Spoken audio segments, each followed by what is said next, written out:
اس کے بعد آیت نمبر 4 میں بندہ کہتا ہے اہدنا الصراط المستقیم، اے اللہ تو مجھے صراط مستقیم کی ہدایت عطا فرما۔ اور حدیث کے اندر آتا ہے ترمذی کی روایت سے، اللہ کے نبی علیہ السلام نے فرمایا کہ یہ قرآن ہی اصل میں کیا ہے؟ صراط مستقیم ہے۔ اور اس دعا کے نتیجے میں اللہ سبحانہ و تعالی نے بیان فرمایا الف لام میم ذالک الکتاب لا ریب فیہ ھدی للمتقین۔ اسی ہدایت کا سوال کر رہے ہیں نا کہ اللہ تو مجھے صراط مستقیم کی ہدایت دے۔ اللہ بیان کر رہا ہے یہ دیکھو یہ ہے صراط مستقیم کہ جو متقین کے لیے ہدایت کا سامان لے کر آئی ہے۔ تو اس دعا کے جواب میں جواب دعا پھر پورا قرآن ہے کہ جو اللہ سبحانہ و تعالی نے عطا فرما دیا۔ تو بندہ اپنے رب سے دعا کرتا ہے اہدنا الصراط المستقیم۔ اب اس ہدایت کی جو طالب ہے، ہدایت کی جو دعا کر رہا ہے، اس اعتبار سے بھی چند باتیں سمجھ لیجیے، اور وہ کیا ہے؟ ہدایت کا حاصل چند انداز میں ہو سکتا ہے۔ مثال کے طور پر ایک بندہ چاہتا ہے کہ مجھے کوئی شے بتا دی جائے، تو ہدایت بتا دینے کا نام بھی ہے۔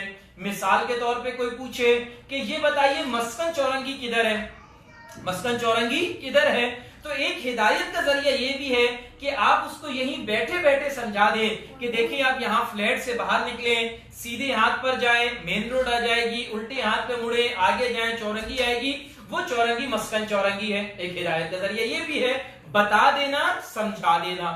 ایک ہدایت کا ذریعہ یہ بھی ہے کہ نہیں بلکہ آپ اس کو اپنے ساتھ لے کر باہر تک گئے اور وہاں سے اس کو دکھا دیا کہ دیکھو یہ ہے اصل میں وہ جگہ جو میں بتا رہا ہوں کہ یہاں سے یوں سامنے جاؤ گے اور یوں ٹرن کرو گے تو پھر سامنے مسکن چورنگی آ جائے گی۔ گویا ہدایت بتا دینا بھی ہے، ہدایت دکھا دینا بھی ہے۔ اور تیسری ہدایت کا درجہ کیا ہے؟ آپ اس کو بولیں آؤ میرے ساتھ، آپ اس کو اپنے ساتھ بیٹھائیں اور آپ اس کو منزل مقصود تک پہنچا دیں، تو ہدایت منزل تک پہنچا دینا بھی ہے۔ وہ یہ تین قسم کی ہدایت کے درجات ہیں، ہدایت بتا دینا بھی، ہدایت سمجھا دینا، دکھا دینا بھی، اور ہدایت منزل تک پہنچا دینا بھی۔ تو جو یہاں پر بندہ اپنے رب سے دعا کرتا ہے یہ تینوں درجے کی ہدایت کی دعا ہے۔ اے اللہ تو بتا بھی دے مجھے کہ صراط مستقیم کیا ہے، اے اللہ تو دکھا بھی دے، سمجھا بھی دے کہ صراط مستقیم کیا ہے، اور اے اللہ تو مجھے منزل مقصود تک پہنچا دے جہاں اصل صراط مستقیم لے کر جانے والی ہے۔ اس کی دعا ہے کہ جو یہاں پر بندہ اپنے رب سے کر رہا ہے اہدنا الصراط المستقیم، اے اللہ سیدھے راستے کی ہدایت عطا فرما، اس راستے کو سمجھا دے، اس راستے کو دکھا دے، اور اس راستے کی منزل تک اے اللہ تو مجھے پہنچا دے۔ یہ وہ دعا ہے کہ جو بندہ اپنے رب سے کر رہا ہے۔ پھر اس کے بعد مزید آگے اللہ نے بیان فرمایا صراط الذین انعمت علیہم۔ اب یہاں پر بندوں کی عاجزی آ جاتی ہے، اب یہاں پر بندوں کی لمیٹیشن آ جاتی ہے، اور وہ کیا ہے؟ اللہ نے جہاں پر دین عطا کیا، وہیں جب اللہ نے دین عطا کیا اللہ نے رجال دین بھی بھیجا ہے۔ گویا اللہ نے دین کے ساتھ ایک نمائندہ بھی اپنا بھیجا ہے جس کو پیغمبر، پیغمبر، نبی اور رسول کہا جاتا ہے۔ تو جہاں اللہ نے اپنی ہدایات عطا فرمائی ہے، جہاں اللہ نے وہ صراط مستقیم بیان فرمائی ہے، وہیں اللہ نے اس کے لیے عملی نمونہ بھی اتارا ہے نبیوں کی صورت میں۔ گویا یہاں پر اشارہ کیا ہے؟ ایمان بالرسالت کا۔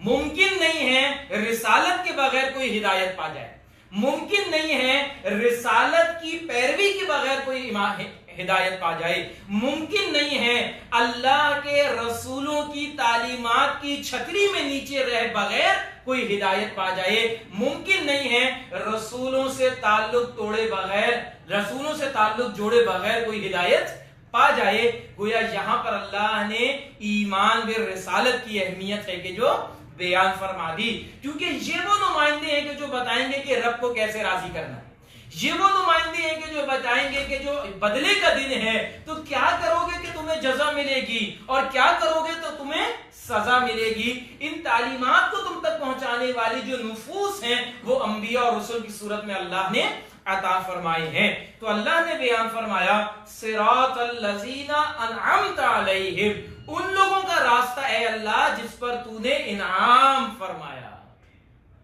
بندہ اپنی عقل کی بنیاد کے اوپر دنیاوی چیزوں کو تو سمجھ سکتا ہے، لیکن اپنی عقل کی بنیاد کے اوپر وہ اصول نہیں بنا سکتا، اپنی عقل کی بنیاد کے اوپر وہ نظام نہیں بنا سکتا۔ اس بات کو سمجھ لیجیے، ایک مرد ہے، وہ کتنا ہی غیر متعصب ہو جائے اور وہ چاہے کہ میں نیوٹرل نظام بنا دوں، لیکن ممکن ہی نہیں ہے کہ وہ عورت کے تمام کیفیات کو سمجھ سکے جو عورت سمجھ سکتی۔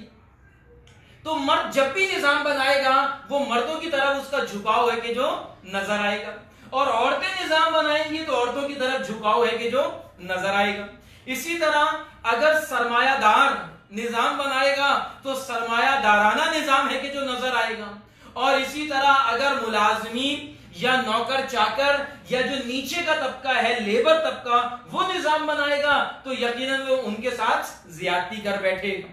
اسی طرح اگر آپ امیروں کے ہاتھ میں دے دیجئے تو وہ کچھ اور نظام بنائیں گے، اور غریبوں کے ہاتھ میں دے دیجئے تو وہ کچھ اور نظام بنائیں گے۔ گویا کوئی ایسی ہستی ہونی چاہیے کہ جو امیروں کو بھی جانتی ہو، غریبوں کو بھی جانتی ہو، سرمایہ دار کی سوچ بھی جانتی ہو، اور جو ملازم ہے اس کی سوچ بھی جانتی ہو، جو مردوں کا خالق بھی ہو اور جو عورتوں کا خالق بھی ہو، اور وہ ممکن نہیں ہے کہ کوئی بتانے والا نہ ہو اور انسان وہاں تک پہنچ جائے، انسان وہاں تک پہنچ جائے۔ اس لیے اللہ نے اس راستے کو یہاں پر بیان فرمایا، ان لوگوں کا راستہ ہے اللہ جس پر تو نے انعام فرمایا ہے۔ گویا یہ ہے وہ راستہ، یہ ہے وہ پاتھ کہ جو صراط مستقیم کی طرف لے کر جانے والا ہے۔ یہاں سے یہ اصول بھی واضح ہوتا ہے کہ دین اسلام کے اندر نقل کی اہمیت ہے عقل سے زیادہ، دین اسلام کے اندر نقل کی اہمیت ہے عقل سے زیادہ۔ اللہ نے عقل سے روکا نہیں ہے، لیکن عقل تابع ہوگی اس نقل کے کہ جو اللہ کے رسولوں کے ذریعے انسانیت تک تعلیمات پہنچی ہیں، ورنہ شیطان نے بھی عقل کا استعمال کیا اور اللہ کے حکم کی تردید کر دی، وہ راندہ درگاہ قرار پایا اور اللہ نے اس کو اپنی درگاہ سے نکال دیا۔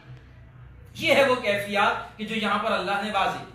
پھر یہ انعام یافتہ لوگ کون ہیں، یہ سوال پیدا ہوتا ہے۔ اس کا جواب خود قرآن حکیم ہمیں دیتا ہے، اور قرآن حکیم سورہ نساء آیت نمبر 69 میں بیان فرماتا ہے وَمَن يُطِعِ اللَّهَ وَرَسُولَهُ، جو کوئی اللہ اور اس کے رسول کی اطاعت کرے گا، فَأُولَٰئِكَ مَعَ الَّذِينَ أَنْعَمَ اللَّهُ عَلَيْهِمْ، تو یہ ان لوگوں کے ساتھ ہوگا جن پر اللہ نے انعام فرمایا۔ جو کوئی اللہ اور اس کے رسول کی اطاعت کرے گا یہ ان لوگوں کے ساتھ ہوگا جن پر اللہ نے انعام فرمایا۔ گویا منعم علیہ، انعام یافتہ لوگ، جن کی راہ کا یہاں پر تذکرہ اللہ سبحانہ و تعالی نے کیا ہے۔ آگے اللہ نے بیان فرمایا من النبیین والصدیقین والشہداء والصالحین وحسن اولئک رفیقا۔ یہ انعام یافتہ لوگ کون ہیں؟ انبیاء، صدیقین، شہداء اور صالحین، اور آخر میں بیان فرمایا کیا ہی بہترین رفاقت ہے کہ جن کو ان کی رفاقت مل جائے، جن کو ان کا ساتھ مل جائے تو کیا ہی بہترین ساتھ ہے۔ تو یہاں سے معلوم ہوا انعام یافتہ لوگ کون ہیں؟ سب سے پہلے انبیاء، سب سے پہلے انبیاء، اور انبیاء کی تعلیمات کو تھامنے والے صدیقین، شہداء، صالحین، گویا نیک اہل ایمان۔ گویا یہ ہے وہ پورا کا پورا سلسلہ کہ جو نقل کے ذریعے آگے چلتا ہے، کہ جو اس امت محمدیہ کے اندر صحابہ، تابعین، تبع تابعین، سلف، اسلاف اور اہل علم ہے کہ جس کے ذریعے یہ سلسلہ ہے کہ جو آگے چلا ہے۔ تو نیک لوگ، ان کا تذکرہ یہاں پر اللہ سبحانہ و تعالی نے بیان فرمایا کہ ان لوگوں کا ساتھ اے اللہ مجھے عطا فرما، یہ تیرے انعام یافتہ لوگ ہیں۔ آخر میں اللہ تعالی نے یہاں پر واضح کر دیا غیر المغضوب علیہم۔ اب اس کے دو اعتبارات سے تراجم ہیں کہ جو کیے گئے ہیں، یقیناً دونوں کے معنی ایک ہی نکلتے ہیں، لیکن ترجمہ ہے کہ جو دو انداز میں اس کا کیا گیا۔ کیا مطلب ہے؟ ایک اگر اس کو آپ پیچھے سے جوڑ لیجئے، اہدنا الصراط المستقیم صراط الذین انعمت علیہم غیر المغضوب علیہم ولا الضالین، گویا اس رب کے اندر اگر آپ ترجمہ کرے تو اے اللہ ان لوگوں کا راستہ جن پر تو نے انعام کیا اور نہ تو ان کے اوپر غضب ہوا اور نہ وہ گمراہ ہوئے، گویا ان کا تذکرہ اللہ نے بیان کیا اور ان کی تعریف بیان کی کہ یہ وہ لوگ ہیں کہ جس پر نہ اللہ غضب ہوا، اور یہ وہ لوگ ہیں انعام یافتہ کہ جو نہ گمراہ ہوئے۔